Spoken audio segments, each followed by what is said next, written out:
Who is missing from the Loving Parent Guidebook? Hello and welcome back to my 5th video in the Loving Parent Guidebook series. I'm Ken Francis, California licensed marriage and family therapist.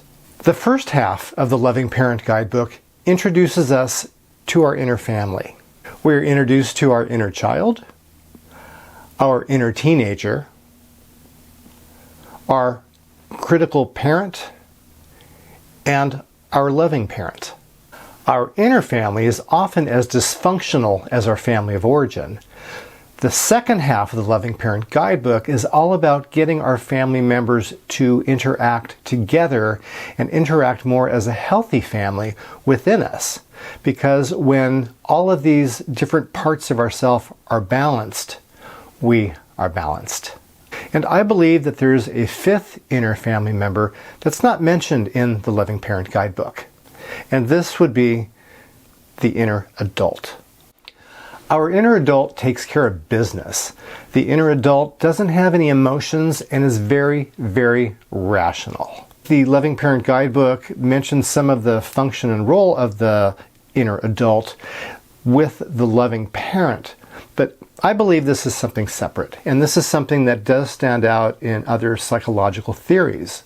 Transactional analysis, for example, or TA, which has been around since the 1960s, talks about ego states and breaks them down into parent, adult, and child.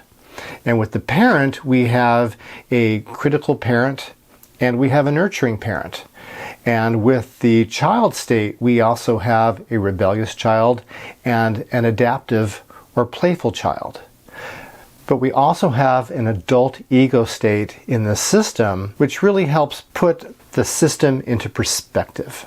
In DBT, we usually start these trainings with a Venn diagram where we talk about 3 different ego states. We talk about the emotional mind, the reasonable mind, and the melding of the two, which is wise mind or mindfulness.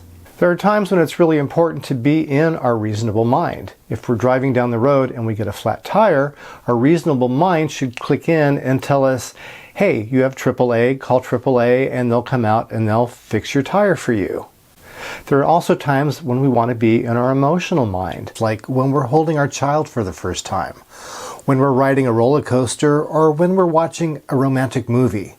These are times when it's really important to be in our emotional mind.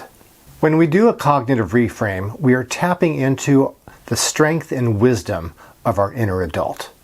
A reframe has 2 parts to it. The first, automatic response, which is usually the negative thought, and then talking back to that negative thought with a positive, rational response. This helps us keep our emotions in center, because usually with the automatic negative thought, a negative feeling comes with it, and we need that strength of the inner adult to help bring us back and manage our emotions. And I would hope that if I find myself in a burning building, that my inner adult would kick in and click into reasonable and rational mind and get me out of the building as quickly and safely as possible. I can deal with my feelings once I'm outside and safe.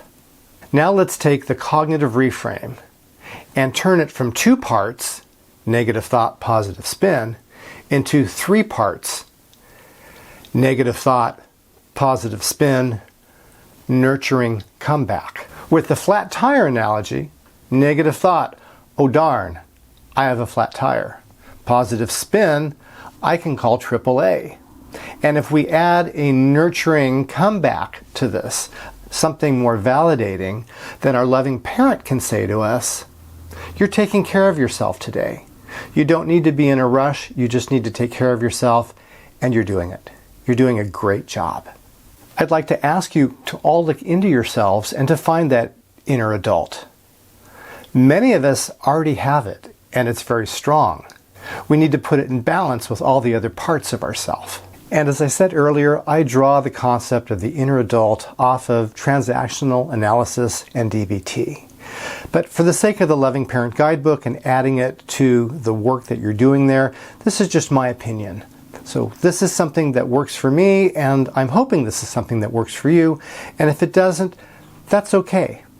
Keep in mind when you're doing the exercises in the Loving Parent Guidebook and reading through the text when your inner adult might show itself. Not that this is a bad thing, but it might be a good thing, and to acknowledge the role that the inner adult plays. And try practicing a 3-part cognitive reframe every day. Put that nurturing come back on there and see if that makes a difference in how you start to feel about yourself and how your day is going. And let me know this video helped you by giving it a thumbs up. I'm Ken, and thank you for watching.